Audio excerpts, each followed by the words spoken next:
सांगली शहरातील Sharda नेटजवळील perfect control system या फॅक्टरीचे कुलूप अज्ञात चोरट्यांनी फोडून 1.5 mm 2.5 mm 7x20 1 mm आणि 2376 दुकर कॉपर वायराचे बंडल असा एकूण 26,130 रुपयांचा माल चोरून नेल्याची घटना उघडकीस आली आहे आणि या प्रकरणी संबंधितांनी विश्रामबाग पोलीस ठाण्यात फिर्याद दिल्यानंतर तात्काळ गुन्हा नोंद करण्यात आलेला आहे। फिर्यादीनंतर अवघ्या 4 तासात विश्रामबाग गुन्हे प्रकटीकरण शाखेच्या अधिकाऱ्यांनी घटनास्थळाची CCTV फुटेज बारकाईने तपासून तपासाची चक्रे फिरवली आहेत आणि या गुन्ह्याचे गांभीर्य लक्षात घेऊन तात्काळ शोध मोहीम हाती घेण्यात आलेली आहे।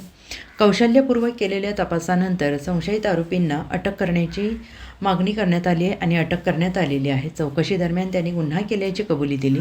त्यांनी चोरलेला माल निखिल माढी यांच्या पत्र्याच्या शेडमध्ये लपवून ठेवल्याची माहिती दिली।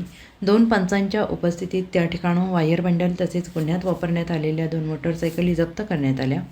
जप्त मालाची किंमत सुमारे 1,26,130 रुपये एवढी आहे। या कारवाईत पोलीस निरीक्षक सुधीर भालेराव, सहाय्यक पोलीस निरीक्षक चेतन माने, परिक्षेत्र पोलीस उपनिरीक्षक कार्यकर, सहाय्यक पोलीस फौजदार Dinesh Mane, police head constable Sandeep Salunkhe, police head constable Amar Mohite 1172, Biroba Narale 626, Mohammad Mulani 897, Yogesh Patil 2042, Aryan Deshinkar 1017, Prashant Mali 559, Sachin Chode 1022, Sunil Shinde 2414 यांचा मुलाचा सहभाग आहे।